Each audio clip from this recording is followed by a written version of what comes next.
શ્યામ કુમારના નમસ્કાર. આજના વિડીયોમાં આપનું સ્વાગત છે. તો ચાલો દરરોજની જેમ આજે પણ મેળવીએ ઉપયોગી જાણકારી, પણ ચેનલને સબસ્ક્રાઇબ કરવાનું ભૂલતા નહીં.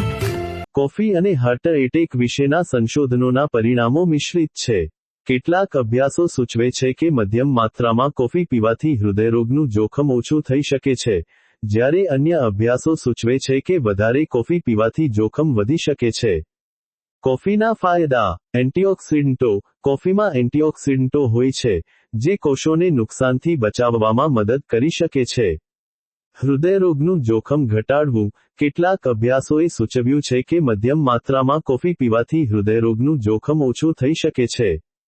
સ્ટ્રોકનું જોખમ ઘટાડવું. કેટલાક અભ્યાસોએ સૂચવ્યું છે કે કોફી પીવાથી સ્ટ્રોકનું જોખમ પણ ઓછું થઈ શકે છે. કોફીના ગેરફાયદા. બ્લડ પ્રેશર વધારવું. કોફી બ્લડ પ્રેશર વધારી શકે છે, ખાસ કરીને હાઈ બ્લડ પ્રેશરવાળા લોકોમાં. હૃદયના ધબકારા વધારવા.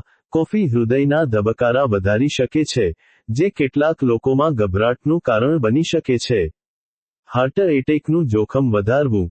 કેટલાક અભ્યાસોએ સૂચવ્યું છે કે વધારે કોફી પીવાથી હાર્ટ એટેકનું જોખમ વધી શકે છે, ખાસ કરીને હાઈ બ્લડ પ્રેશરવાળા લોકોમાં.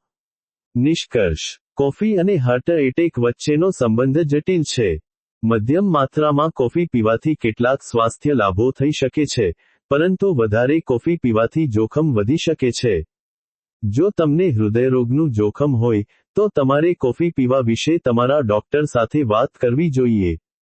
વધારાની માહિતી. કોફીમાં કેફીન હોય છે, જે એક ઉત્તેજક છે.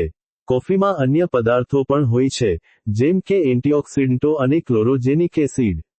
કોફીની અસર વ્યક્તિએ બદલાઈ શકે છે. જો તમને કોફી પીધા પછી કોઈ આડઅસર અનુભવાય, તો તમારે તરત જ તમારા ડોક્ટરનો સંપર્ક કરવો જોઈએ. હાઈ બ્લડ પ્રેશરવાળા લોકોએ કોફીનું સેવન મર્યાદિત કરવું જોઈએ. કોફી ઉપરાંત, હૃદયરોગનું જોખમ ઘટાડવા માટે સ્વસ્થ આહાર લેવો, નિયમિત કસરત કરવી અને ધૂમ્રપાન ટાળવું જરૂરી છે.